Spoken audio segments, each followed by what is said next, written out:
Okay, we'll bring the meeting back to order. This would be the opportunity for public input. We have a number of cards here and a couple of letters. I'm going to attempt to put the ones that are concerned with a specific study area together. I don't know how successful I will be. Also, we have, until noon, we have department heads here from the county who can perhaps answer your questions directly at the time. If so, please direct your questions to the chair.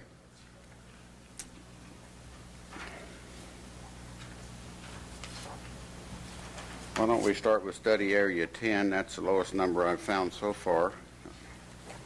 We have a Jay Berkowitz. We might ask, we want to give you the opportunity to state what you want to state, but they did give me a gavel, or I would like not to have to use it. So study area 10 is Skyway Neal Road, right? Okay.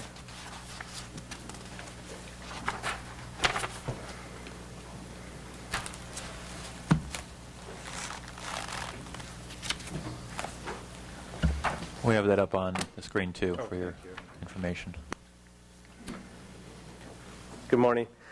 My name is Jay Berkowitz. I am the general manager at Tuscan Ridge Golf Club, speaking on behalf of study area number 10.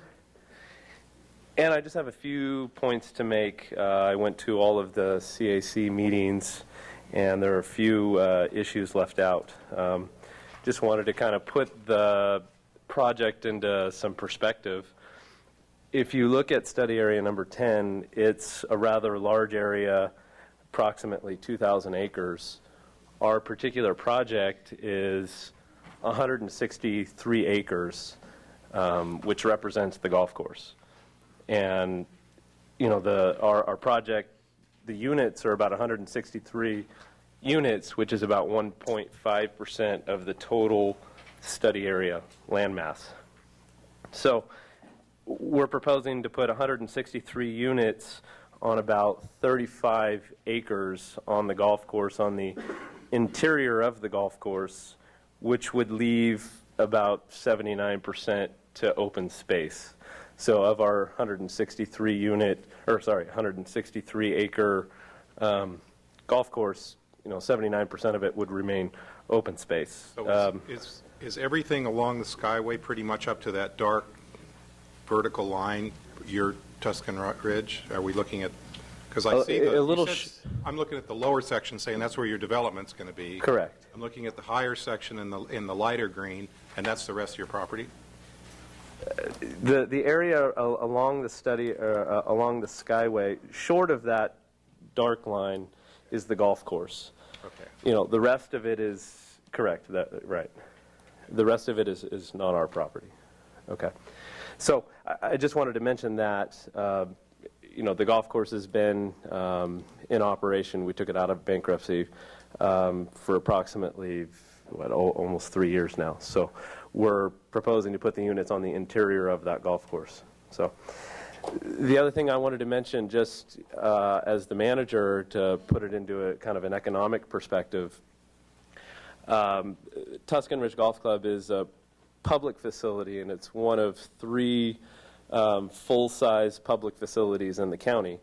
The other two public facilities are Bidwell Park in Chico and Table Mountain here in Orrville. The other 2 public facilities do not have a full-size practice facility like ours. We have a full grass driving range, for instance, which is of importance in particular to a lot of the schools. Almost all of the high schools in the county utilize our practice facility. Butte College, Chico State, etc. Both men's and women's teams at the colleges utilize the practice facility. We're the only facility in the county to offer, such a service. The other part of that is the other 2 public facilities are at least partially subsidized by the municipalities. We're the only public facility that's paying, market rate rent. So the proposal for the project is our subsidy for the golf course.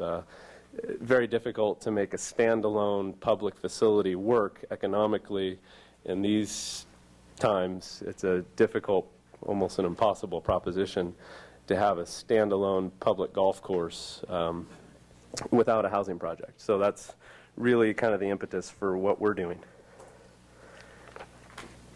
The other element that we have found here at Tuscan Ridge is that we, one of the things that I'm most proud of is that we have provided a very important social element to the county, to the community that even we didn't really anticipate. Over the last couple of years, we have helped raise over $200,000 of operating income for various nonprofits and social organizations with fundraising events.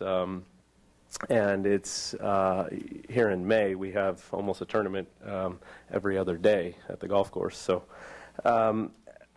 it's one of the things that was not discussed in the CAC meetings, this other element that the golf course adds to the community. So I just wanted it to be noted that, you know, the golf course itself needs a housing project, that without it, its future is unlikely. So please take into consideration these other elements that the golf course does provide to the community.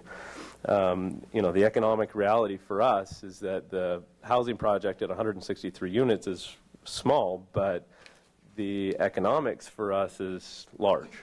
So we really do need that to continue. And that's basically what I have to say. So, Thank you. okay.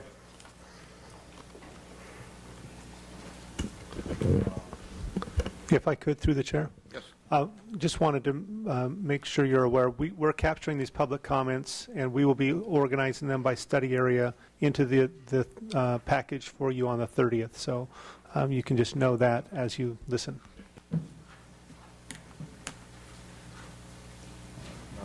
Probably should make sure that we have people sign their name on the register Yeah. so we can get that information for your purposes.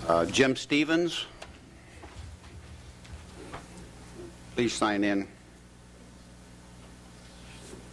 Good morning. Jim Stevens, and I'm representing also the applicant for Area 10, or applicant with a project proposed in Area 10, excuse me. Thanks for the opportunity to make some comment here. I'd like to talk a little bit higher elevation level than the previous speaker and state that some of my observations from so far in the CAC meetings. My understanding of the Series 4 meetings was to do a measured constraints analysis and then make a determination as to which of these study areas were appropriate for future development. One of the things that I saw occurring a fair amount in the CAC meetings were, rather than looking at an appropriateness of an area, coming down and looking at project level analysis and opinion. And I'd like to caution the Commission that maybe we should go back up in the air a little bit. The previous speaker's statements notwithstanding, this project has a tremendous amount to recommend it, but what I'd like to make comments for is this project compared to the entirety of the Area 10 study geography. And that is the results of the consultant's analysis were graded on a host of items that they compared and made analysis to the bookends that were considered. And we found in our comments to the CAC that a great majority of the Area 10 is constrained severely by slope, for one. There's a good deal of it that has greater than 30% slopes, and a lot of the area that's flat and potentially developable and empty is surrounded by 30% slope and greater, rendering it kind of very difficult, if not impossible, to develop. And our intention was, in our comments, that if you took a look to use the same grading parameters for the Skyway portion, which is easily available and accessible, the grades that resulted for the Area 10 analysis would be much higher because of the specific impacts and existing facilities that occur right now on the Tuscan Ridge Golf Course. So we just ask that you take a look at what is the most appropriate area to develop for future development, and where in the specific areas might be appropriate as well.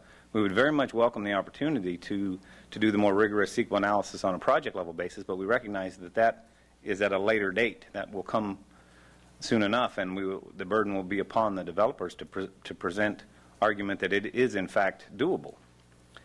But right now we'd like your concurrence that yes, this is appropriate, and not shut out the opportunity for future development.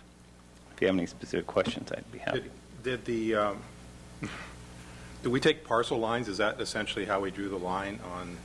That's what it appeared to me. How you? That's why the Tuscan Ridge is why it's probably twice as wide, is because it went with a large parcel. And the ownership of the property to the south runs clear out to 99, and that's a separate study area, and so it's kind of a geographic anomaly there. So you're saying look at the areas that do have the potential. Exactly. Grade those and exactly. Use the same tests there. Yes. Thank you. Thanks, Jim. Thank you, Jim. You bet. Next person would be Mark Stenbeck.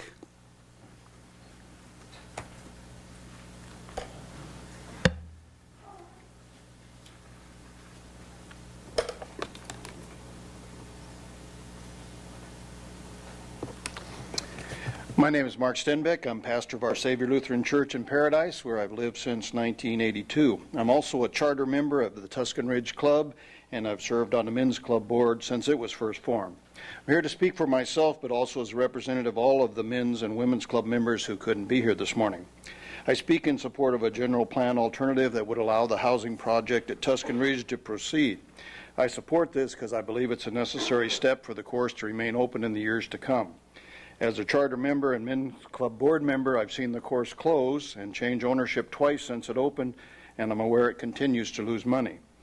We all rejoice that Mo and Mark West have purchased the course and been willing to pour money into it, not only to keep it open, but to improve it and add more beauty to that part of Skyway. They continue to work to make it an excellent place for golf recreation in Butte County. But even as we rejoice in the progress and the improvements, we know the only long-range way for it to be financially viable is to have housing on the course. I'm afraid that without the housing, the course will go away. As you know, for us Paradise residents, Tuscan Ridge is the only full-size 18-hole course close to Paradise. As one who burned a lot of gas and time driving to Table Mountain to play here in Oroville, it's been great to have a course close to home. I'm obviously interested in the course remaining because I love my course and want to be able to continue to play there, and it would be a personal loss to me if the course were to close. But I'm also concerned that if it closes, an important recreation and fellowship facility would no longer be available to Butte County. As the Men's Club, we operate 2 weekly leagues and host monthly tournaments, which are open not only to Men's Club members, but to all the golfers in Butte County. Groups like the Sirs, Sons in Retirement, hold regular tournaments, and we're just now developing a thriving women's golf and social group. Many of the tournaments held at Tuscan Ridge, as you heard, raise important charity funds for Butte County. As a Men's Club, we support junior golf, and Tuscan Ridge allows the local high school teams from Oroville, Chico, and Paradise to practice and host tournaments. We recently provided a scholarship to a Butte College golfer. The loss of Tuscan Ridge would be a loss of tax revenue and a recreation opportunity for the county. In the early years, Tuscan Ridge, many golfers were skeptical about whether or not it would be able to survive, but under the leadership of the West, there's been stability, and the use of our facility is growing, and it's become the important asset I think it is. I'm a member of Tuscan Ridge, but I also live in Paradise and drive up and down the Skyway 4 or 5 times a week. Like most residents of Paradise, I do not look forward to the Skyway being developed with houses and businesses all up and down the road. However, I know growth and development will come, and so like most, I hope we will see managed growth. Development such as proposed for Tuscan Ridge, I think, is managed growth. It provides housing, but away from the Skyway, not right out on the road. It's been developed with a plan, I understand, for wastewater management and recycling water to irrigate the course that would make sense for the environment. It's a development that provides housing, but would continue to provide a recreation opportunity and maintain a greenbelt along the Skyway. I'm a very proud grandfather with 2 little grandsons aged 4 and 5. When I drive my grandsons from Paradise to Chico, one of them usually will say, "Papa, that's your golf course." I am proud that under the plans that are being proposed, that will still be the case. My grandsons will still see the golf course from the Skyway because the housing is in the middle of the course. So passing by, we'll still have those 2 miles of greenbelt. Again, I hope you will recommend a proposed general plan alternative that would allow housing units on Tuscan Ridge so that the course and our men's club can continue to operate and serve the county. And I hope that in 2030, one of my great-grandsons can still say, "Papa, that's your golf course." Thank you. And I have a written copy of the ones that I've got a question. I don't know if you want to answer it. Maybe somebody else from Tuscan Ridge will. But how is building houses here going to enhance the sustainability of the golf course? If the golf course is losing money now in the sense that its fees don't cover its expenses, you build a bunch of houses, you sell the houses, you pocket a lot of money, but you still have a golf course where the fees aren't going to cover the expenses. I'll leave that to management to speak to that if you don't want, sir. That's not my area. Our next request to speak is from Lon Dennison. Good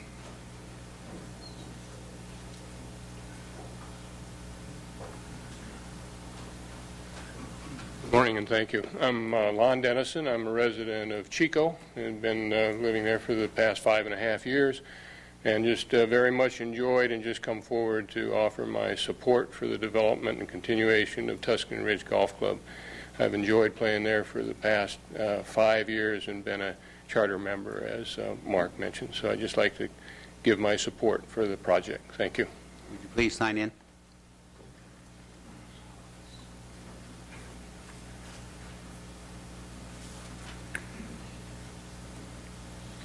The next request is from Mo West.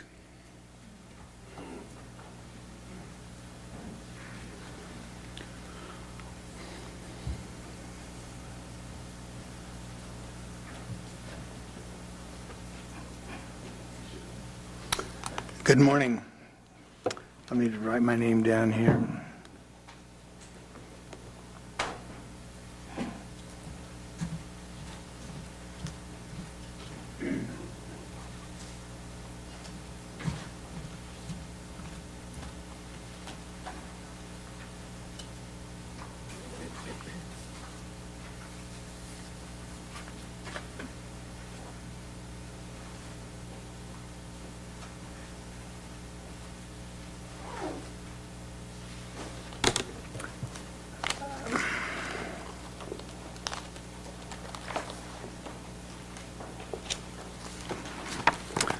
Again, good morning. Some new faces and older faces, that is, in time. It's a pleasure to talk before you again today. We were before you about 2 years ago when we began to resurrect the golf course. And my son and I since have assembled a team of people to operate and build and change the course to a much better and a much larger and much more professional project than was originally planned. Let me quickly answer the question that you had, Mr. Leland, and that is, how does houses help the golf course economically? First, there's 163 people who, in all likelihood, most all of those would become members. And each member pays a monthly fee. So therefore, it's not just the public from the standpoint of only our market, it is also residents on the project itself. Second thing is, we've been in the development business for a long time, and we recognize the amenities of the golf course are very important to anyone who is there, whether it's a golfer or whether it's a resident. And so there are amenities that go along with that club, and so therefore a portion of the cost and a portion of the money that it would cost for the development of the housing project, so that cost comes out of the cost of the houses or added to the cost of the houses, and now it becomes an amenity for the entire public. So the houses offset the cost of that amenity, which is several $1 million to build. Just a little bit of background. Obviously, we have been going through the various meetings from back in April through last night. And Area 10 is about 2,000 acres. It's a very unique piece of property in that 2,000 acres, and I don't know whether you can see this or not, but I will try to show it to you, and you can look at the map over there. This is the area as shown on the green area, and where the entire green area is Area 10. This is a topo map, and all the red is 30% grade or more. So therefore, the actual amount of a developable land within that area is only probably 300 acres or so, because of county ordinance and or just constraints of the topography itself. So that wasn't considered in the constraints as such from the consultants. They took a much broader brush to that and laid out the constraints. So grading, water, sewer, etc. This would be the only project within 10. And within 10, all three of the alternatives propose housing. 1 is 20, 2 is 100, 3 is 200.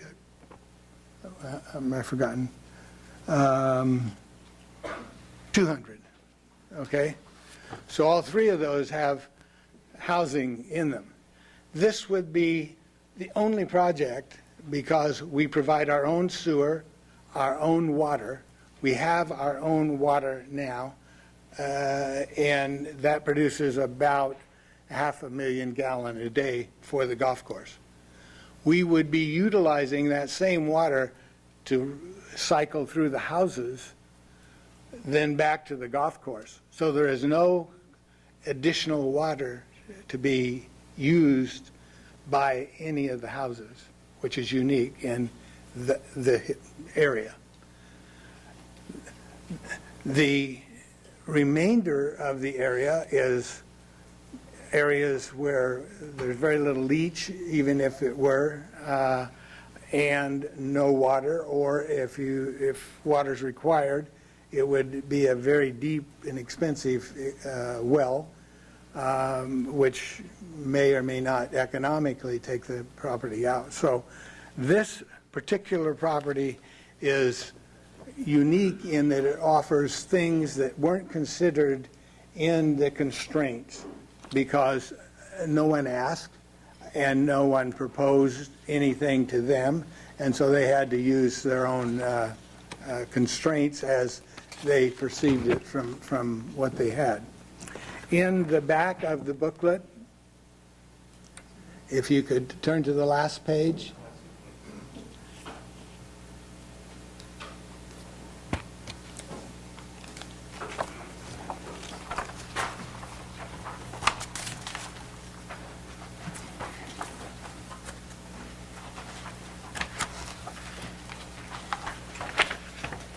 This is the proposed land use. It's 163 acres of land. We propose 163 housing units on 163 acres. However, we propose to cluster them in the very center of the golf course.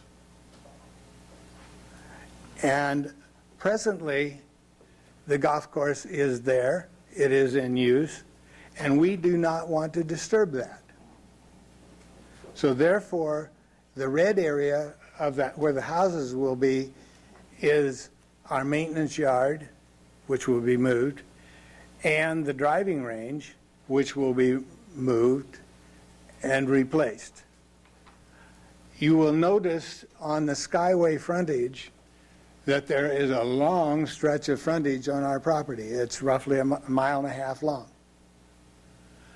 We are only using about 40% of that frontage for the houses, and 60% remains totally open to the Skyway.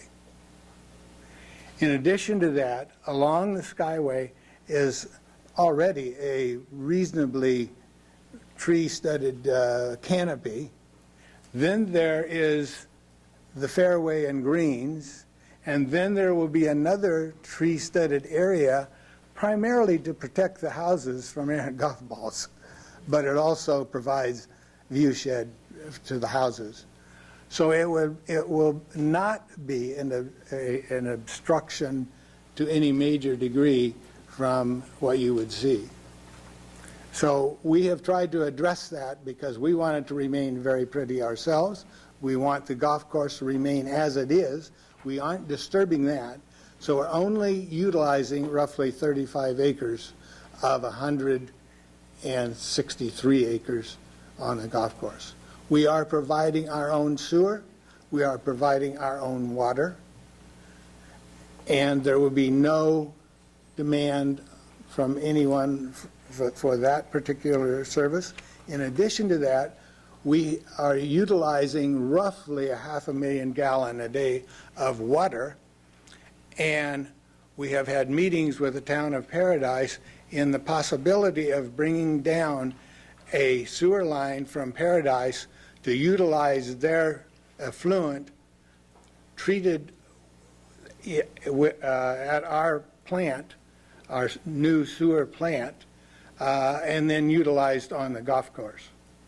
So those are very preliminary discussions, and but it's a thought process, and we have the availability to bring enough water that it would be equal to approximately 1,300 homes. So it would be a tremendous savings of water if we could figure out how to do that. So we ask you to look at this. Within the book itself, we have tried to address most all of the constraints, and you can look at this at another time, but we would like you to approve our thought process of trying to bring to the county and to the people a public golf course with first-class amenities and also a beautiful skyway view. Thank you very much. Question is, Yes. That's not the Paradise town limits where the white is. It's just on the other side, or are we really close to the town of Paradise as far as the upper corner where the green is, just one right at the green line, I think is the town right there. I think that's the town limit, or okay. The town limits. Yeah. I wasn't sure whether it was on the other side, but you're real close to the town limit, and that's how you get served by the sewer, is because you have it would be about 2 miles of sewer line to actually put in to get it up to where the city has a sewer proposed district primarily for the commercial areas, and they're attempting to put something together that would service that particular area. Any other question?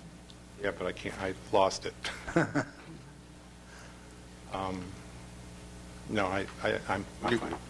We have several more on that area, so you can probably catch it later. I think the main thing was how close you were to the town of Paradise. So, okay. Thank you, Mo. Thank you. Thank you. Clinton Williams.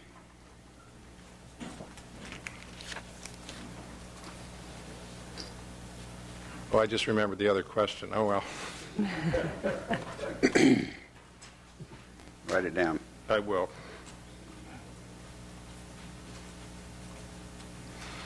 Maybe I can ask staff the question. What is it zoned right now? How many can they? Is it? Yeah, it's substantially unclassified. It's unclassified. That's 20 why. acre. That's how they got the golf courses, because it's an unclassified and had to go through a use permit. I knew it went through a use permit, but I was trying to figure out what the zone was. Okay, thanks. Sorry. Go ahead. Oh, that's quite all right. I'm Clinton Williams. I'm a charter member of Tuscan Ridge. And just a little background, I was in law enforcement, mostly traffic, for 32 years, and I know emergency services and something like this is in a project like this is always paramount. And from what I'm seeing and what I've seen in areas that I've worked all over California, working around a lot of projects or areas like this where they have private golf courses and so on. The majority of the people that buy in there are usually retired. And the impact, I believe, that law enforcement would have, which would be the sheriff department, would be very minimal. The age of the people and the income and so on, they just are not the type of individuals that require a lot of law enforcement or emergency services, except for, like I have a stroke or something, somebody's going to come and get me. But also, 163 units, I travel Skyway almost daily. Most of the golf course, and then a lot of times back down to Chico and back. And the only traffic that I see as far as traffic, especially if you lived in other congested areas of the state, is the commute time, and that's early morning and afternoon. And I don't believe that the individuals, if I'm correct, are going to be mostly retired, are going to contribute any to the traffic. If they're going to be going someplace, they'd very seldom be in the primary commute time. So I just don't see any really major impact on emergency services, and I know that's always something that has to be considered in a situation like this. Also, I just fully support it. I think it'd be just a great asset to the county. I see income to the county through taxes, your fees for building, school assessment fees, and eventually millions and millions of dollars over a period of time in property taxes, with actually very little use of any county time or personnel would have to be involved, would be involved in this project. I think it's just it's a terrific deal, and I support it fully. Thank you, Clinton. Eric Chair Murray? Wilson, can I interject here on the town boundary limits? I want to clarify that the Go town. ahead, and Eric Murray can come up and sign in. Okay, the town boundary limits are at that location. Okay. Which is what, a couple of miles away? At least. Approximately. Okay. Thank you.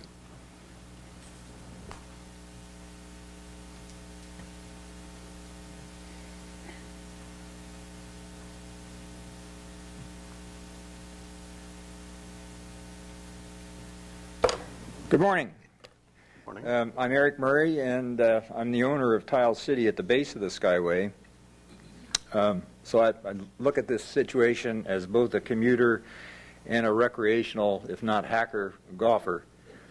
I started the business in 1966. Since then, a couple of improvements. We went from a 2-lane highway, a white knuckle ride, to a 4-lane highway, which now allows you to actually enjoy the view as you go down the Little Grand Canyon to the north, and now with the advent of Tuscan, a little nice green oasis to the south. Most everything I think that is important has been said. One of the things actually that makes Tuscan a unique golf course is its setting, not only from the vista, but it sits in a little bit of a banana belt. So what happens is, on the valley courses during the winter, you get a lot of freeze delays, which Tuscan gets almost virtually none. The valley gets a lot of wind and fog that Tuscan does not get. When there's a good rainstorm that goes through the valley, a lot of those golf courses turn into quagmires, more suitable for alligators perhaps than golfers. Tuscan drains exceedingly well. So in summation, actually, you get more playable hours and you get more playable days because of the location of Tuscan.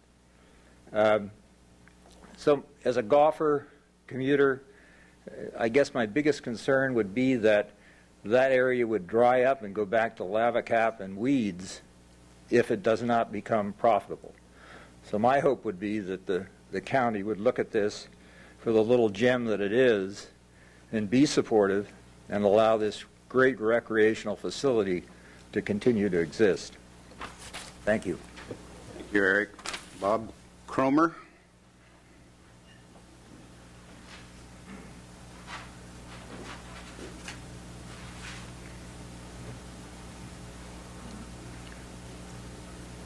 Good morning. My name is Bob Cromer. I'm a property owner in the Belmere area of Chico. I wanted to talk about a couple of issues today as we are addressing the plans for changing the Belmere area. As sure as many of you know, the issues like transportation, services, preserving, viable ag land are very important as we go through this plan. And I think having growth centralized in and about next to the city limits are very important. And I think Belmere fits this profile exactly. My concern is that the CAC support of the alternatives for this mixed density residential developing that is going to be planned there includes a comment that it only occurs after annexation or in close cooperation with the city of Chico. That was something that was added to the alternatives during the CAC process. Again, my concern is that based upon some preliminary discussions with the city of Chico planning, residential only annexations are not likely. They don't pay for themselves. There needs to be some commercial to go along with the residential to pay for the services, so I'm starting to get a concern. As you know, back in early 1980, the Green Line was established and Belmere was included, but was set aside as a study area to be reevaluated due to the density of housing that existed. Since '87, many of the Belmere owners have been working with the county to change zoning designations from Ag 5 to low-density residential. We've done a little internal study, and it's interesting to note that in Belmere, about 30% of the parcels are already less than 1 acre. Roughly 2/3 of the parcels are less than 3 acres, and there's only about 15% of the parcels in Belmere that actually exceed 5 acres or more. So what is currently zoned Ag 5 through time, previous decisions, zoning, whatever, has already been urbanized and partialized to a degree. There's been numerous meetings and discussions, as I mentioned, have taken place. Kind of a quick and certainly our view summary is the county basically says talk to the city because they really need to be the ones talking about this. The city says we really can't do anything because it's not in our sphere. You really ought to be talking to the county. And there's a bunch of issues that have been brought up. Residents have actually paid for some studies on roads and drainage, presented those. Lots of activity, lots of things going on, but here we sit 21 years later and no formal decisions have taken place. I think what we're seeing here, again, as concern is that, we're still at the same point where now the CAC is recommending that the county and the city ought to get together and talk. And there's been a lengthy process, and that really hasn't resulted in anything. Petitions have been circulated. We have one from about 50 landowners inside Belmere that overwhelmingly support low residential kind of development. Those landowners represent more than half the property inside Belmere. Certainly not, overwhelming, but the strong indication of what we'd like to do. This support's been very consistent through the whole series of general plan meetings, dating, all the way back to the beginning of last year, through public comments, letters, emails, petitions, many things. The Farm Bureau and the City of Chico basically are in writing of saying there's very little viable commercial ag land inside Belmere because of all this partialization and urbanization that's take place. So I'm asking the Planning Commission to recognize this urbanization and land use in and around Belmere, the close proximity to the City of Chico city limits, and support the zoning change from Ag 5 to low-density residential without the comment that only occurs after annexation or in close cooperation with the city. This comment opens the door for another 20 years of lack of progress towards resolving the Belmere zoning issues. So again, I would ask you to please approve the rezoning and change the wording to say encourage annexation and encourage cooperation with the city, but don't make it a requirement. My second comment, and this is maybe tantamount to stepping on the third rail, but there was also a study area just northwest of Belmure that went up to Mud Creek that the Board of Supervisors has decided they don't want to consider. I would suggest that maybe that is something that should be considered. It gives you the ability to extend the green line up to Mud Creek. It provides a natural 300-foot wide barrier between ag and urbanization. It allows the path for the Eaton Road extension to go through with commercial activities up there where they're probably going to be appropriate. And the combination of this Belmure area and Mud Creek areas, I think, provide a close proximity to the city of Chico with services that could be put in that could be a very, very nice solution. And it allows residential and commercial, this natural 300-foot wide ag buffer at Mud Creek, and a very defensible plan looking forward over the next 25 to 30 years for this general plan update. Thank you very much. Did you say you were for that you're encouraging annexation, but you don't want to force it? And what is the majority of the people in the Belmure area? Are they for an annexation process, or are they just for the rezone? They're for the rezoning, and personally speaking, I don't want to speak for everyone else, annexation is probably a natural outcome. But again, the city of Chico has said that, you know, residential annexations really are not very attractive. There isn't the commercial revenue that needs to come in to pay for the services that need to go on. So if there was some way to do commercial and residential annexation, it would make a lot more sense in an area like Belmure. Next request is Roger Cutler. Should we be having some kind of closure on the first area before we, or we just? Oh. I'm trying to figure out. All of a sudden, we went from Tuscan Ridge. That's right. And I'm wondering whether we need. That was the end of all of the cards that I have for the Tuscan Ridge Area 10 study area. Okay. And Bob Cromer is the only one from Area 3. Okay. Okay. I guess. Now we're to Area 5, I think. 8. Okay. So then we'll just be revisiting this. What's the V stand for? I thought that was Roman numeral 5. It's Section 5, but I'm from Berry Creek, which is Study Area 8. Still a single digit. Well, all right. May I proceed? Good morning. It's obvious you have a very busy agenda, so I'll try and be brief. My name is Roger Cutler, and I'm a resident of Berry Creek. A little over a year ago, a group of concerned citizens of Berry Creek came together to explore how we might organize ourselves as a community to be represented to the Board of Supervisors and other agencies. We considered forming a MAC, a Municipal Advisory Committee, but in the end settled on forming a community association. Last November, the Butte County Board of Supervisors voted by resolution to recognize the Berry Creek Community Association as the official voice of the citizens of Berry Creek. I am here this morning in my capacity as chairman of the Executive Council of the Berry Creek Community Association. I am here to address the General Plan 2030 and to urge the adoption of our grassroots Alternative 4 as proposed by us and recommended to you by the Citizens Advisory Committee. Our first concern is related to the boundaries of the proposed Study Area 8. Are you able to get a view up of the study area in the context of the larger? Sure. Thank you very much, Dan.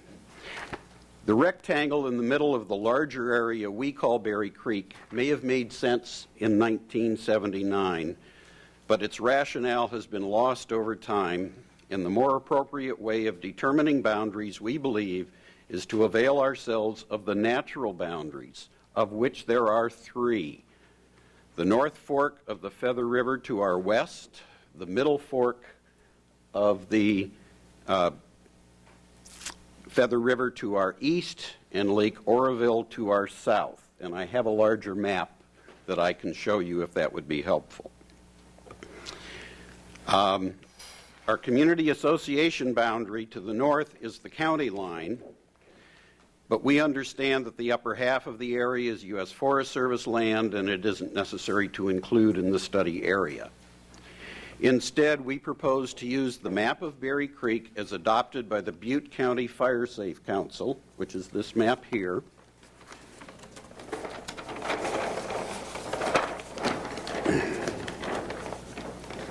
which uses the two forks of the river and the lake, and then scribes a boundary from west to east between the forks of the Feather River just above Mountain House. We need the study area expanded to help us manage development throughout our natural environment. Water is a critical resource for all of us, and we want to protect it. We understand that we all live downstream. Already there are several half and 1 acre developments in the greater study area which are remotely located and should never have been approved. This is exactly the kind of haphazard development we hope to avoid in the future. Berry Creek is one ecosystem. We need to plan accordingly. Now, I know that this Planning Commission has already tried to get these boundaries accepted by the Board of Supervisors once before. I have been encouraged by Supervisor Connolly to bring these boundaries back to the Board for reconsideration. The Citizens Advisory Committee has agreed with the Berry Creek Community Association to extend the boundaries as described. And we now ask the Planning Commission to join us in asking the Board of Supervisors to extend the boundaries of Study Area 8 to those used by the Butte County Fire Safe Council. Alternative 4, which you will be receiving a copy of before your May 30 meeting, is based on these extended boundaries, which the Citizens Advisory Committee explicitly understood when they recommended Alternative 4. This alternative is being presented in the belief that the 3 standard alternatives used in the General Plan 2030 seem better suited to urban and suburban planning than to rural mountainous terrain.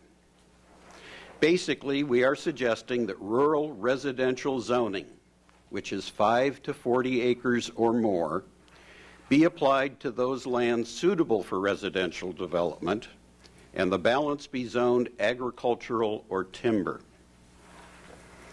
Additionally, we want up to 20 acres available for retail commercial development. These parcels would lie along our 2 main arterials, the Oro-Quincy Highway and Bald Rock Road, and would be considered on a case-by-case basis. We further want 50 or more acres designated for public use, parks, athletic fields, a community center building, and so forth. Both the retail and the public lands would be designated specifically to parcels in the future as plans for their implementation became known. We are suggesting these as guiding principles and not assigned today to specific parcels.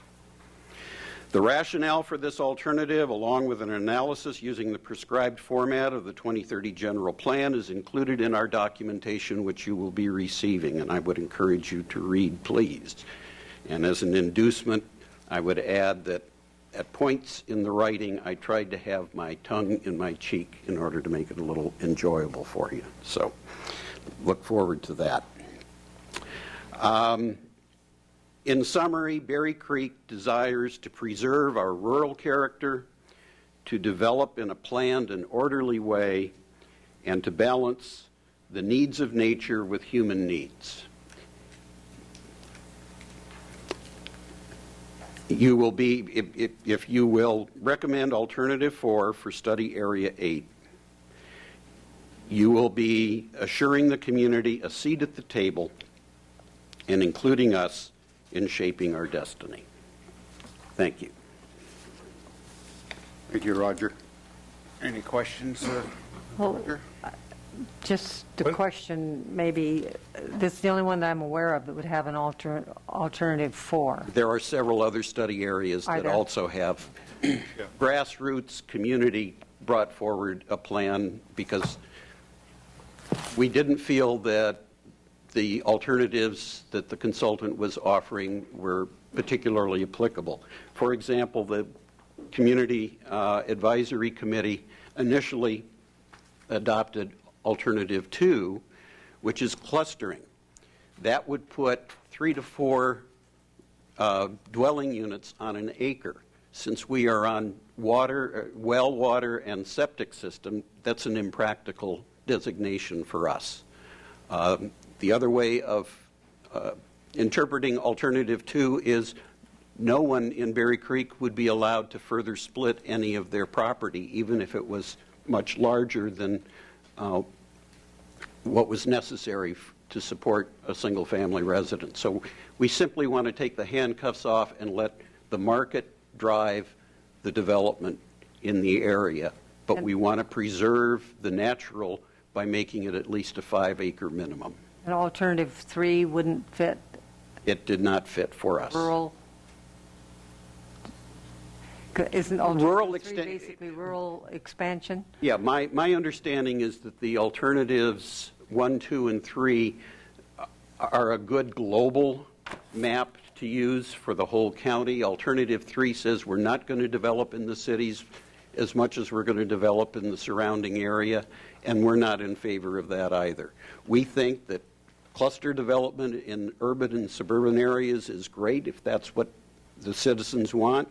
For our area, we want to preserve the rural character, and none of the 3 seem to hit the target as well, and that's why we proposed alternative 4.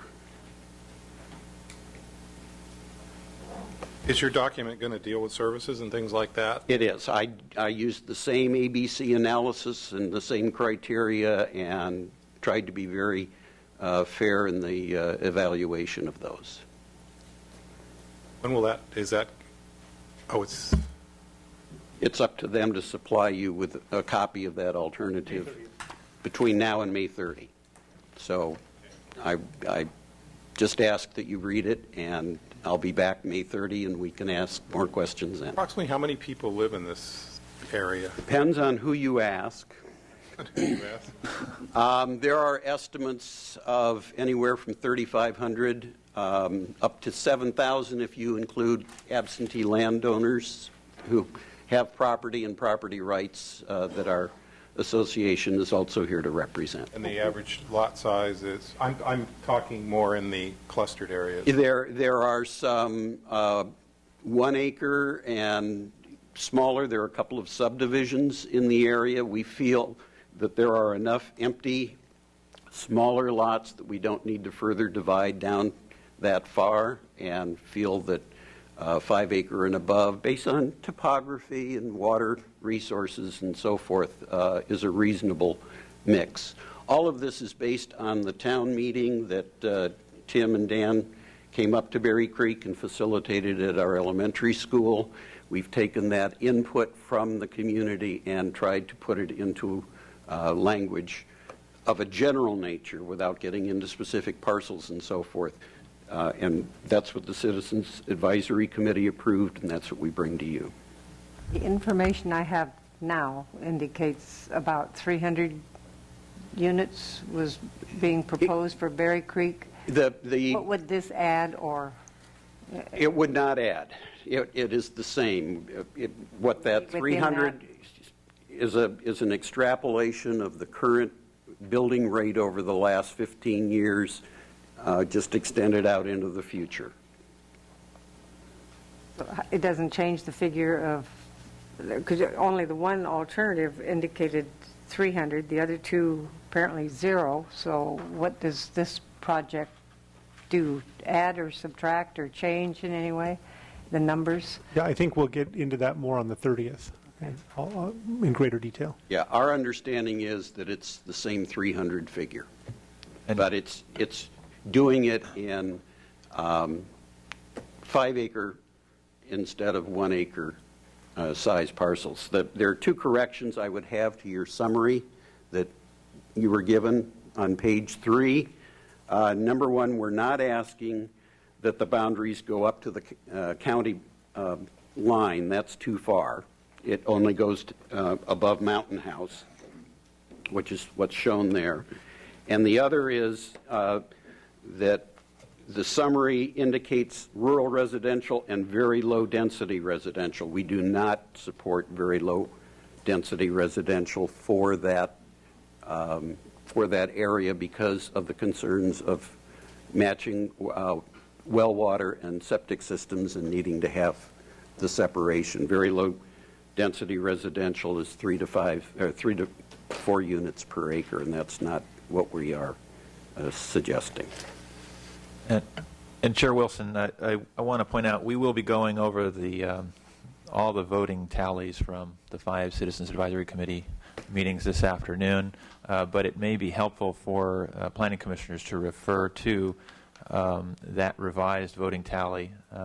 That's the document that was passed out to you this morning, has all the tallies through May 8th. As speakers come up and talk about individual study areas, it might be a good point of reference to look at, because it does show what the selection of the preferred plan by the Citizens Advisory Committee includes.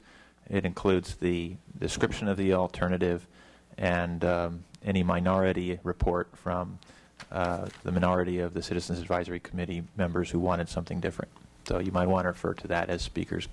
So whenever we see a alternative 4, that means that we have a citizens group that has come before us. And generally speaking, or an alternative 4 can also be driven by a developer request. Or the CAC. Or the CAC? Yeah. Yeah. Okay.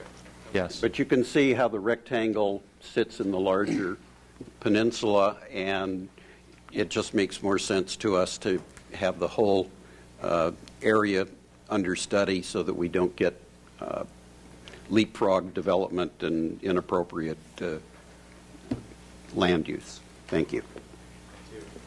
Thank you, Roger. I have a question before I call this person. Chris Hawk, are you on study area 5, or are you just wanting to speak on number 5? It was 5. I apologize for that. We're studying 25. Okay, thank you. Then we will move on to in study area 5, then Jerry Benedict.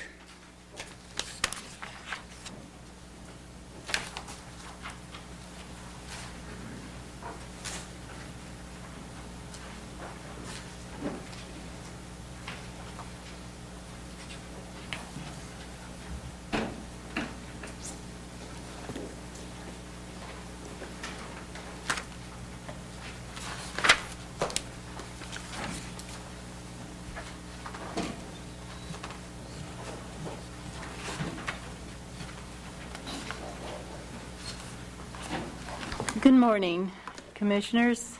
I'm happy that I have the opportunity to see you once again.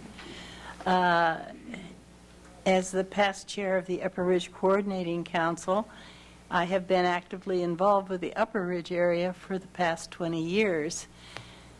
This area is Study Area 5, as you know, and I am the URCC's representative to the general plan. And I wish I could take all of you on a tour of the Upper Ridge so that you would see the picture that I see and know for the past 20 years.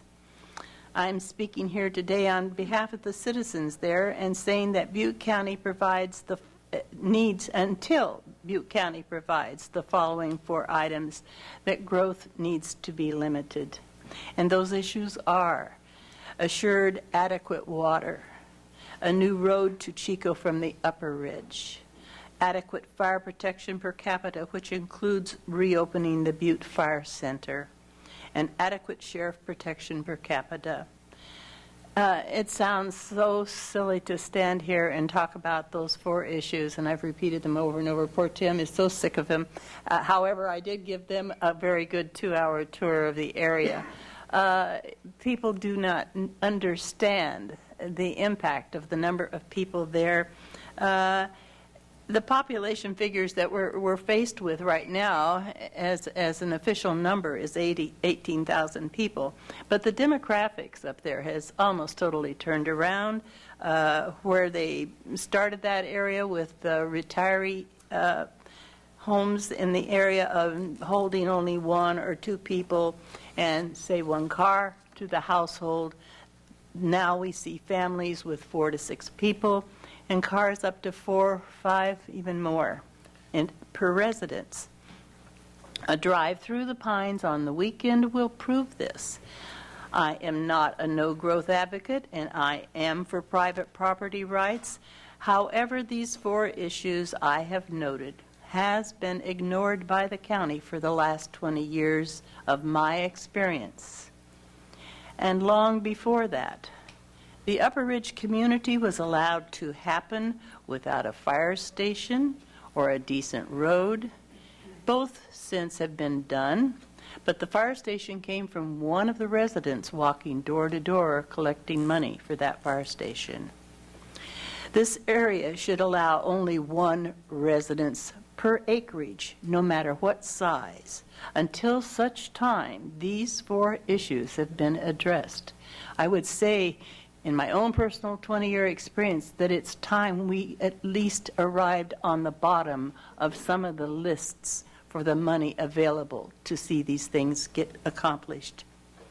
To not do this would be putting Butte County, in my estimation, into bankruptcy when the fire happens and the families of those who died in the fire sue this county. So I ask you to consider this. Thank you.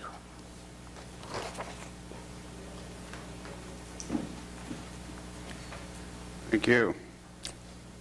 We have Area 6 now, Bruce Hall. I only have 22 cards here, and we have 25 minutes to lunch, so.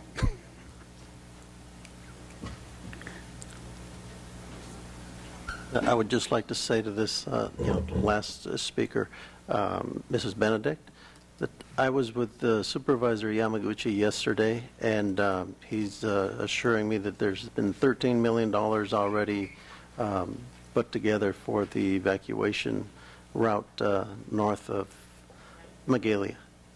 Is that the Doe Mill route? No, Doe Mill Road? It's that's correct. They have the funds practically in hand. I think they just need like a couple, 2-3 million more, and it's coming. Okay, my name's Bruce Hall, and I'm talking about Study Area 6. As we look at this, we have, I didn't bring enough copies today, but I think we forwarded this to the CAC through distribution, and we to did you get guys as well. If you have those, we have those here. Looking at our study area, we think the biggest advantage that we have is this is the largest tract, taken in its entirety, 4,000 acres adjacent to Chico, that we still have under pretty much one ownership, a pair of families, the Hall and Ison families. And we have an opportunity to take and do something with it in its entirety. Because if we don't look at it in its entirety, inevitably it's going to be broken up between the two families. And my mom's 80 years old, and at some point it's going to be broken up into different landowners with different agendas. And what I think the county and the city is going to lose the opportunity they have to really look at doing something with this property that will benefit the community, benefit the county, and we can be proud of. Again, the alternative would be to sprinkle 100 ranchette McMansions over 4,000 acres, and that's not going to help fire protection or habitat or anything else. With the plan that we're looking at maybe taking 80% of that property and making it into permanent open space in perpetuity, clustering the homes so that they can be defended against fire, clustering them in places where it's safer for fire, where water is available, and where it won't impact the habitat. The other thing is the county in, I think, 1978 created the only CSD up there, and it's a Buzztail Community Service District. They have about 100 residents up there now, and they could put in another 40 dwelling units within that CSD, and they only have one way in and out on a private road. So if we can do something with them, because that's within the study area, we would be building alternative roads in case of emergency and access. Finally, the CAC did spend a lot of time at this, looking over these projects. I think they have more time available to look at all the different projects unfortunately, than the Planning Commission does, and they approved some form of development by over 80%. There were only 4 people that preferred no development, so I think we have some pretty good ideas in here that made a lot of people feel that this is going to not just be a bunch of homes stuck out in rural, but we'll have alternative things such as we have a 70-acre vineyard there. We want to put in agritourism. We're going to put in recreational. First of all, let me say last of all, we're not developers, we're just landowners. We just are looking way out ahead to 2030, and we don't want that area precluded from consideration. But our vision when we do it is to add recreation, to actually add hiking trail corridors that'll connect Dome Mill Ridge to Bidwell Park. This land, a lot of it is adjacent to Bidwell Park. We also would like to put in what we call Humboldt Park, which is the site of the first horse watering station when Bidwell sent the supply trains to the Humboldt mine in Nevada, right at the top of Highway 32, at the confluence of Highway 32 and Humboldt is where they had the first watering station, and they're actually still the wagon wheel ruts in the road up there, and beautiful rock walls, and we'd like to turn that into public parkland. The other thing, and I spoke to Tanya briefly about this, is that looking at the alternative grading and methodology, there are some factual errors, and we pointed them out in the presentations we gave, but we hope to also get them included and corrected in DC&E's analysis. There are things like we had 20 acres for commercial. Well, that is, our intention is to put in a winery, maybe some professional buildings, maybe convenience. They look at 20 acres and deduce that we need to put in a regional shopping center that takes 15,000 residents to support. So, I mean, those are just nothing like we're considering. So there's also a water district up there that they missed out in their analysis. So we're going to pull those facts out of the presentation, forward them to county, and copy to DC&E, and see if we get those corrected.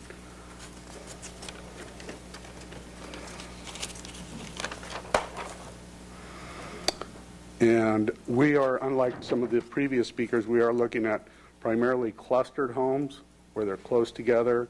They won't have well water, independent well water. They won't have septic. It'll be a community field. I understand we can, that is viable with clusters of 40 or more, and we'll be looking at that. It's and protecting, again, 2,000 to 2,500 acres of open space right outside the city limits adjacent to Bidwell Park. And I think that's something the county, the city, and we would be proud of. I have a question. Why did the CAC go for, it looks like the majority of the CAC went for alternative 3 with 600 homes rather than your alternative 4 with only half that many homes. Is there a logic? Our alternative was 600. Oh, your somebody threw out, well, what about 400?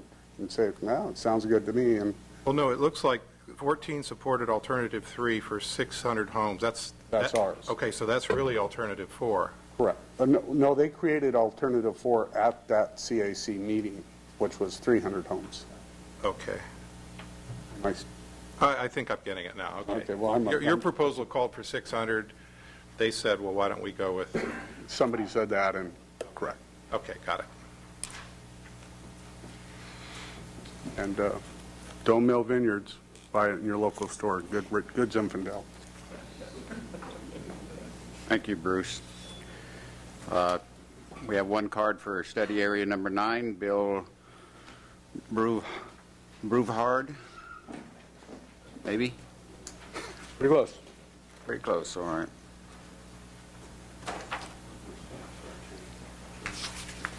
Good morning. My name is Bill Broward, one of the landowners on study area 9. We're passing out kind of an information and vision packet for you on touch the tops of the waves. I don't intend to go into a lot of detail. I will respond to questions. Kind of as Jim Stevens mentioned, when we get up in the air a little bit, when we're looking at new potential areas to accommodate the community's growth, we're looking at things like the location, the land, And one thing I think is tremendously important is the ability to master plan. This particular study area is located adjacent to the city of Chico. It is outside the city of Chico's sphere of influence. It is 1 mile from the regional mall.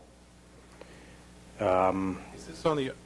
I'm trying to get a perspective, and excuse me, I didn't mean to butt in on you. Is it just above the existing dough mill development? Is it the next parcel up from that? Yeah, it is. It abuts where the road terminates. The road, yeah, Foster. 20th Street basically dead ends into the northern portion of the property.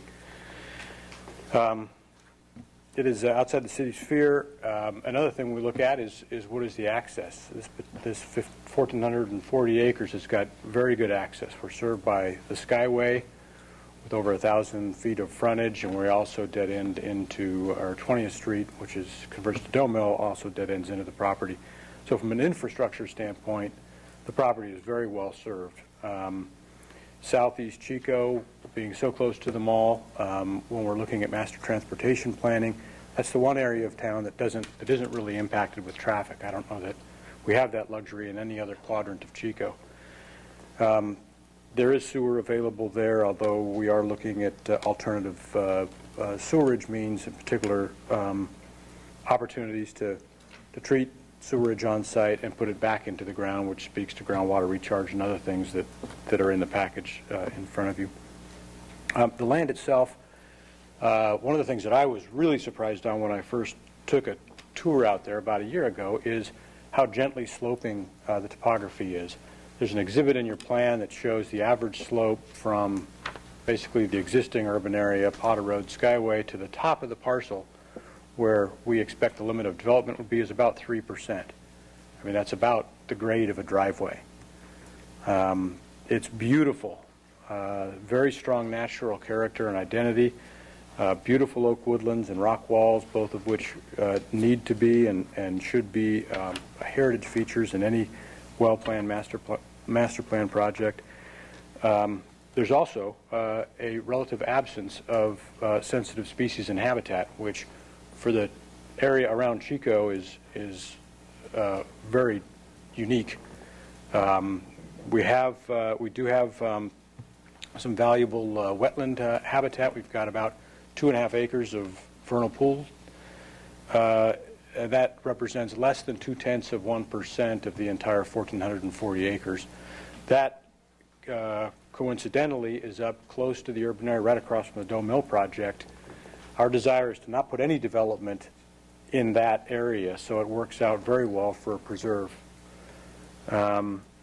So we're able to, I think, get excellent scores on sensitive habitat and avoiding species and treating them respectfully. The other thing that's so important when we're looking at accommodating our community's growth is the ability to master plan. This 1,440 acres is 10 legal parcels with a range of existing densities from A5 all the way along Honey Run Road for over a mile to 160. But the ability to get your arms around 10 legal parcels and plan it well was kind of our vision originally, and that vision is an outgrowth of several things.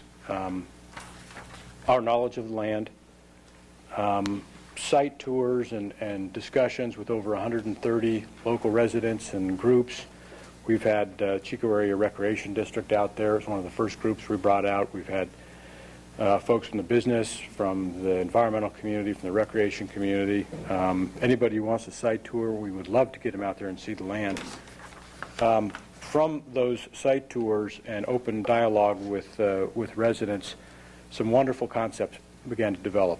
The first concept that I think is one of the most important things is Chico's Bidwell Park is being overused, and in the future we can't get another Bidwell Park.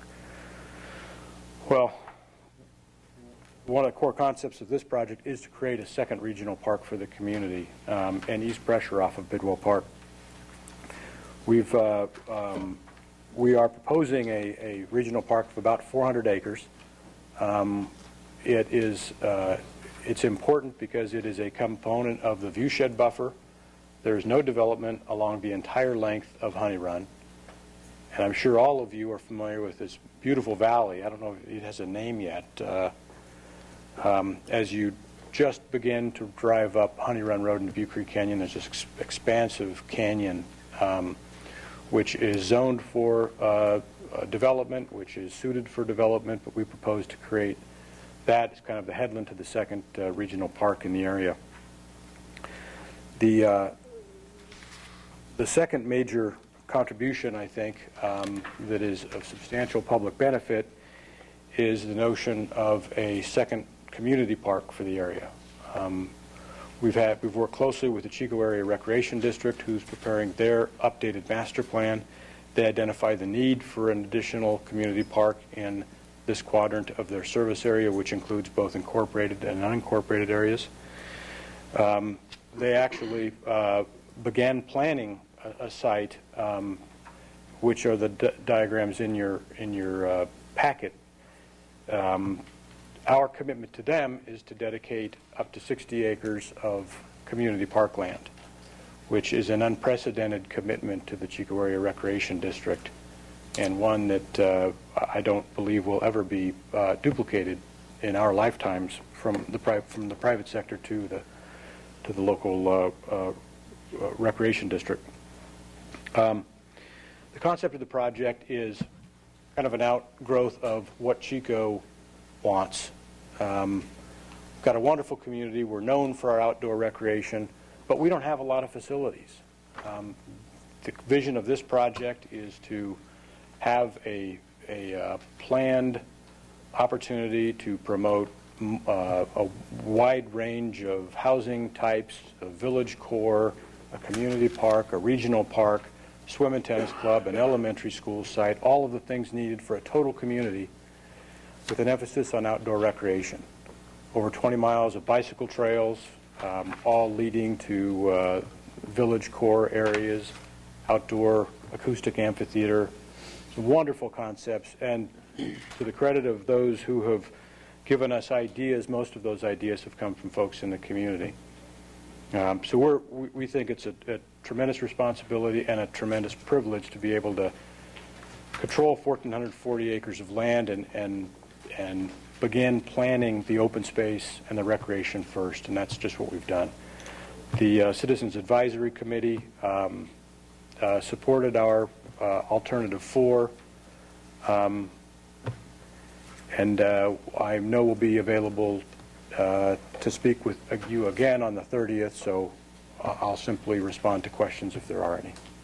Was the concept that it looks like the alternative 5 is the same concept, except it be an annexation? Is that what I'm getting? I got the impression that both of them supported your plan, and one said that it should be part of the city plan rather than part of the county plan. Is that what the county City of Chico auspices mean? Or? That was the discussion, and I think that's a critically important issue. It's probably going to eventually be in the city. It may, but gosh, there's almost 700 jobs, $16 million a year in annual payroll alone. If you multiply that by the multiplier, it's $40 million, and that's just in the jobs created in the village commercial, the recreation, and the village core area.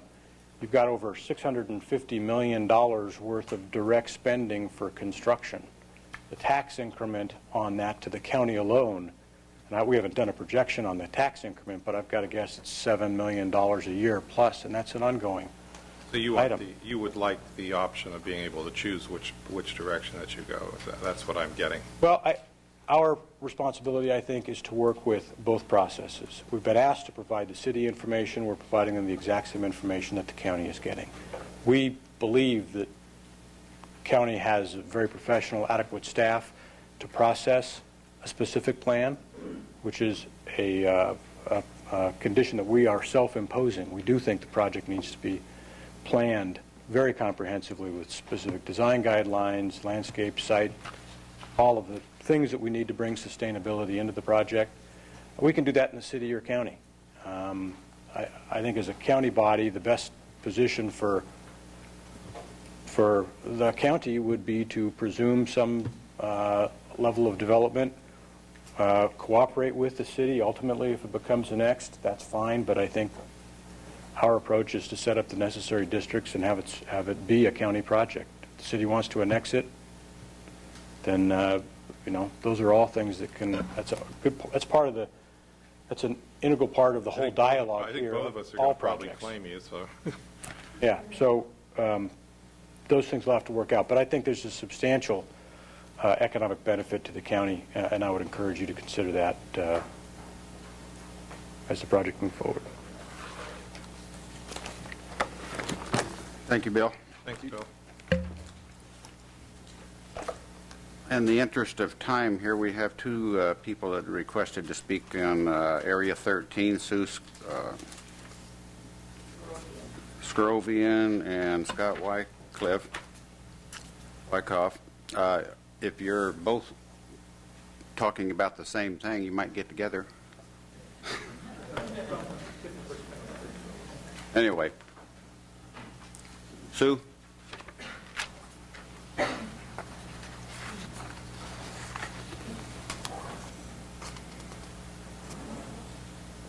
I know we all want to go to lunch, so I'm going to make this very brief. My name is Sue Seropian, and I live adjacent to this property, and I'm also a member of the CAC, and I'd just like you to know that when it came to a vote, I did not vote. It's under Alternative 1 right now. This is an area that's 330 acres outside of Paradise, and with a little square there right in the middle of the, I guess it's a rectangle, right in the middle. It's 330 acres, however, only 230 of them are buildable. And in our paperwork, the developers discussed 420 homes. There's a lot of problems with that property, but I'm only going to mention two. The first one is water. We're in the Del Oro water system. The pipeline coming out of the lake for designated water that's designated for Lime Saddle District has never been built. It was supposed to be built in the early 90s, and it hasn't been. And to my knowledge, there's nothing going at this point in time.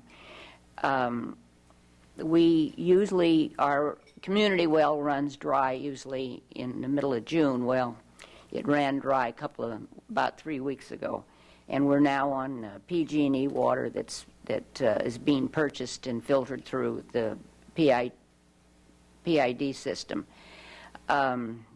And the plan is to have an intertie there for the water, so it'll be partially for the upper ridge and partially for us. But anyway, right now we have no water practically. There's people over the years that have had to move out of their homes because there's such a water district in the summertime. This year is a very bad drought year, and I don't think under those circumstances that we should be suggesting any development on homes until that is solved and the pipeline is in and working. Secondly is the fire danger. We've been evacuated almost, within 5 minutes time. Twice in 14 years in that area, we have no evacuation route out. You discussed the fact that you went with Mr. Yamaguchi and looked for an evacuation for the ridge, upper ridge. There is none for our area, and when the CDF talked to us, the CAC, I asked about it, and he said, "Oh yeah, we haven't gotten to that yet, or haven't planned it." So if you're talking about adding 420 homes, say 1,000 more folks that you're going to have to evacuate out of there in case of fire, you got a big problem. My husband attempted to see about getting us some new fire insurance about 2 weeks ago, and called a couple of companies, and when they discovered where we lived, they wouldn't even discuss it with him. There's no way. So we're in a major fire area. Those are just the two main things that as I say, there's a lot of other problems. We, the citizens of that area, have been talking to the developer who's here, and I'm sure he's going to tell you that, and we've worked out a lot of problems between the two of us. We've had some good meetings, and hopefully that'll continue. But, that amount of homes, and at this particular time until that pipeline is in and we have water, is just totally unacceptable for this size of population. Are there any questions? This is the same Del Oro, I mean, this is the same area that we've had the meetings, the hearings in the past, and, yeah, okay. We're kind of familiar with it. But. Right, I'm sure you are. And I'm concerned because they're out there now driving with a tractor, and with all this fire danger and warm weather, you know, you hear them hitting rocks, and what about sparks? That's very concerned. I'm very concerned. So they are in the process of making that pipeline happen then, right? No, I'm talking about the developer. I can't answer your question, but to my knowledge and according to North Star Engineering, right now there's nothing going on. There's plans, I think, for this fall, but right now there's, to my knowledge, nothing going on. And you know, that was to a lot of, if you've been around a long time, to a lot of degree, paid for in 1990 by residents, and nothing's ever happened. And they have contract guarantees that it would be in for in 2 years, and this is 2008. Thank you, Sue. I think we have time for one more. We're going to take a lunch break. It'll be Scott Wyckoff.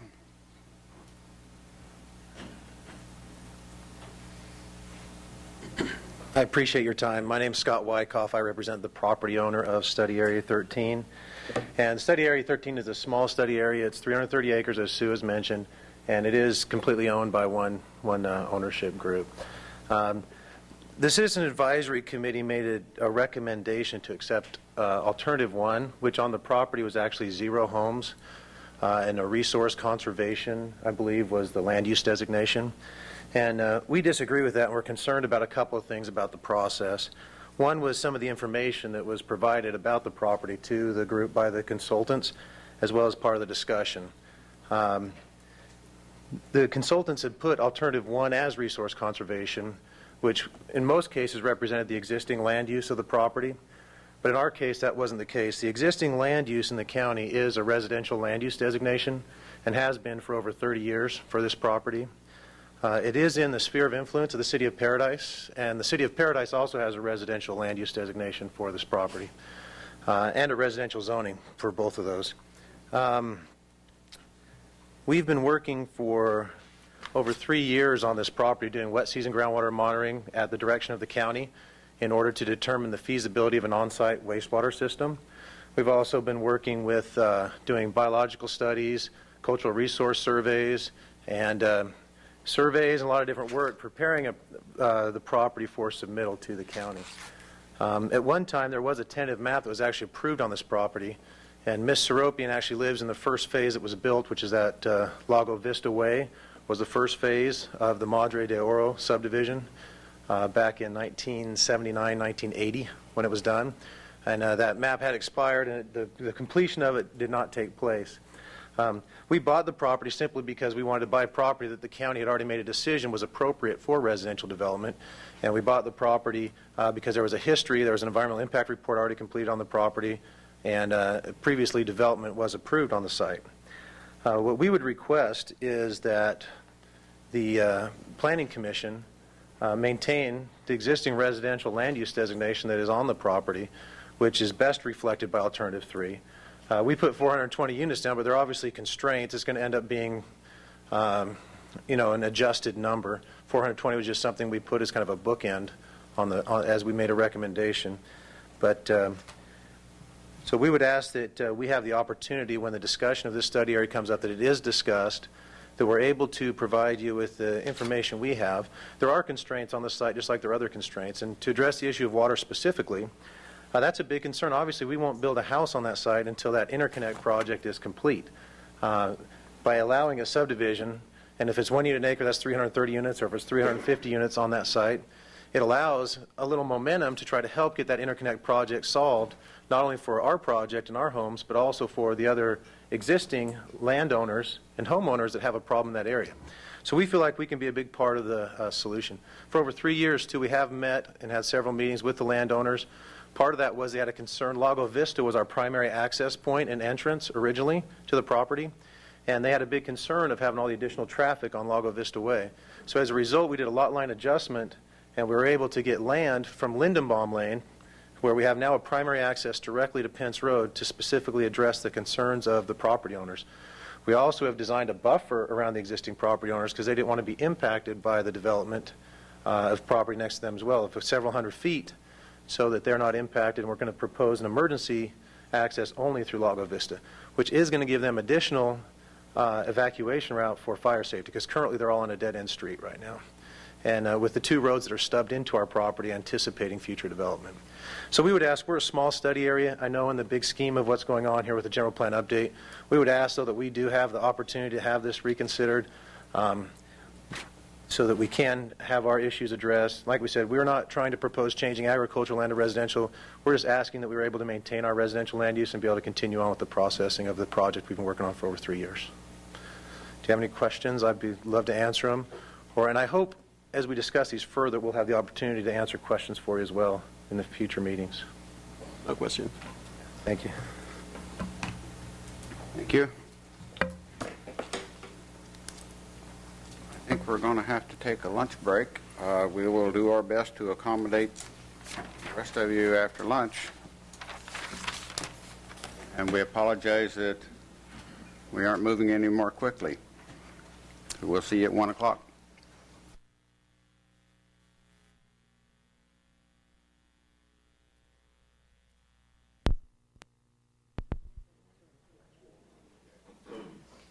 We will resume our meeting, and we're going to limit public input here to our next break, which would be at 2:15, in order for us to be able to have proper discussion here. And we might encourage those of you that are speaking on the same item, if you're all for the same thing, it would sure help. I know we've got another one who wants to speak on Tuscan Ridge, but everybody that spoke so far was totally in favor of it. In the meantime, we have Dylan Paul, Study Area 15.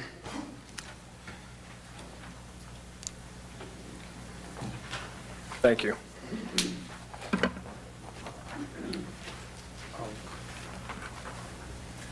My name is Dylan Paul. I'm here on behalf of the landowner of Study Area 15.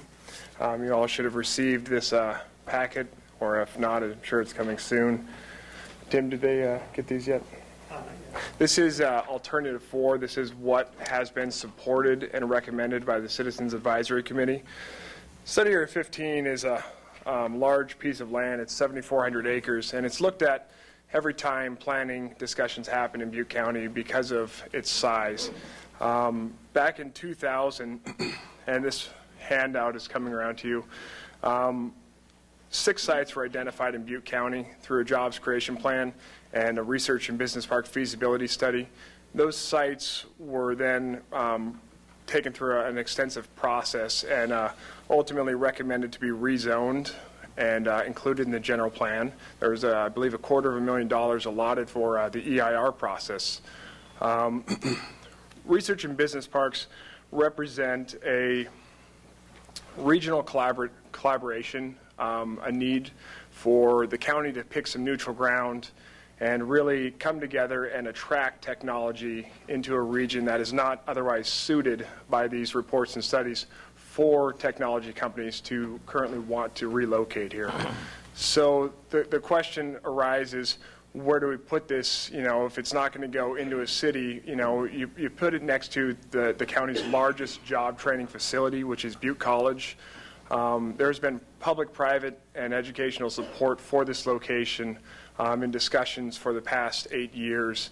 There's nothing set in stone as to how this comes together, but it's not a developer-driven proposal. It's something that actually would raise the economic boat with a very small footprint on a highly contended intersection.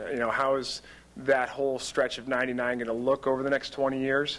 Well, if you put something out there that really sets the pace and is creating jobs and actually transferring, incubated businesses, because essentially a research park incubates technology and transfers it back out into the region. you have an ability to showcase sustainability, potentially even do tours on ag management. You take the vernal pools that are out there, you preserve them in perpetuity, and you preserve that corridor. This can all happen with the planning process. The research and business park zoning that was adopted actually requires a specific plan and has design standards already set in place for it. I believe it was modeled after Stanford Research Park. We're not looking to necessarily model that to the T, but we need to start thinking about how are we going to actually retain the students in Butte County that currently leave. I think 93% of the Chico State students leave the county immediately. Butte College trains workers that usually stay in the county. They're working in collaboration on sustainability education programs.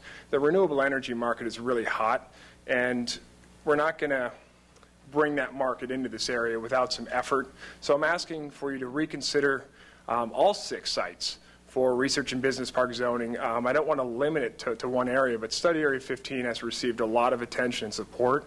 I specifically would recommend going with Alternative 4 as supported by the CAC and rezoning or including that in the general plan update as research and business park to allow the owner over the next 3 years until 2012, when it comes out of the Williamson Act, to take care of the environmental impact report that may be required in that area, or the specific plan, and actually start working towards having something that you could actually court a technology firm into this area with. At the bottom there is an email. I'd be happy to give you specific citations of where this information came from. It is pretty much a summary of, or a glimpse of, a 2-year period around that research and business park zoning and designation of the sites. There's a long history, and for the past 8 years, the economic development strategy has recommended recruitment and designation, yet nothing has ever been included in the general plan, and we're still kind of waiting for the ability to start moving forward with this. It was a good idea then, it's still a good idea. All we need is an inclusion in the general plan. Thank you. When did you say that came out of the Williamson Act? It's coming out January 1st, 2012. So it's, 3 years out. Gives us enough time to really address the issues out there. We currently are undergoing an assessment of the wetlands out there. There's 1,800 acres along Durham-Pence that we actually identified to open up the 99 corridor again. Putting it out in the rolling hills where it gets even closer to Butte College and it's not an obstruction along the highway. So there has to date been no significant findings out there. There has been no meadow foam found. We are going to run into some wetlands out there, but the majority of the most critical habitat has been identified by the consultant and is being excluded or only included so that it can be used to be enhanced and preserved in perpetuity. Thank you, Dylan. We have 4 people who wish to speak on Area 17. Ernesto Alvarado, Christy Patterson, Mark Adams, and Richard Jones, in that order, if you all want to speak or if you're all covering different subjects. Well, good afternoon. My name is Ernesto Alvarado, and some of you already know me for a few years back. And what I want to say, that's the same thing that I keep saying for the past 10 or 12 years. Back in the late 90s, I tried to develop 10 acres in Durham. And they tell me that I should wait when the county revised the new general plan because they will have no chance that I can do that. So I replant the orchard and start farming. Well, last year I find it out that my parcel that is between Goodspeed and Padilla Service is not included in the new plans for the county, the so-called new grow. If mine is not a natural grow, the way the county put it on in the past, they're going to let the natural grow every little town. Well, I don't see how natural they can get when you have houses in the north, in the east, in the west, and in the south. I have people riding bicycles, dumb buggies, taking the dogs to dump the crop every morning and afternoon, and running over my pipes and blah, blah, blah, you know, like anybody do agriculture close to any house. It's 10 acres, and economically, I'm lucky if I break even. The reason that I'm doing it because I'm on some of the land. So anyway, I'll be waiting for the county final, get the general plan. And like I said, I'm right there, surrounded by houses. And to my amazement, they just go somewhere else. My place is located 6 blocks from the school, block and a half from the mayor's store, 3 blocks from the fire station, 5 blocks from the post office.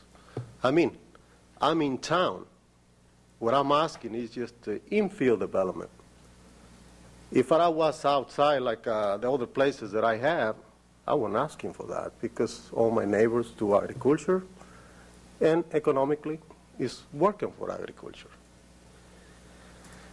So what I would ask this planning commission to please review this and see if you can include it in the general plan.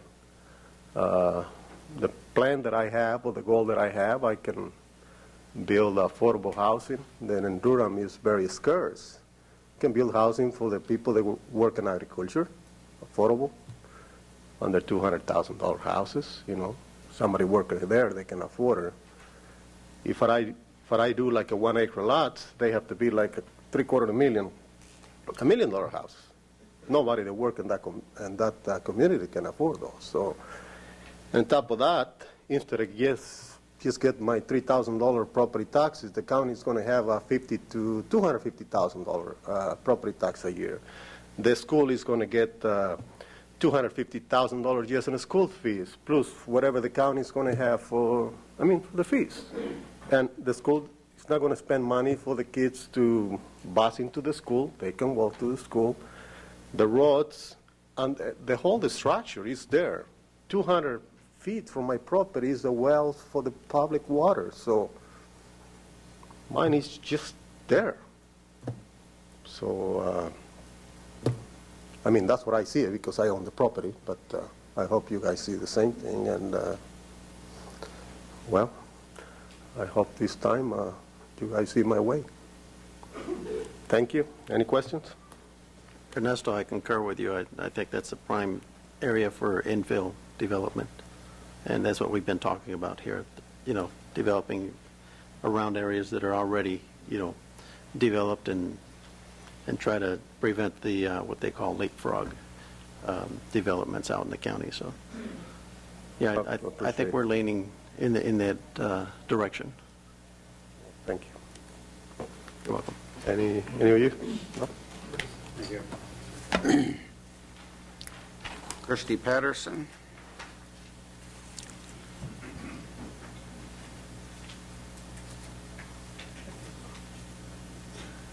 Christy left. Had to leave. So. Okay.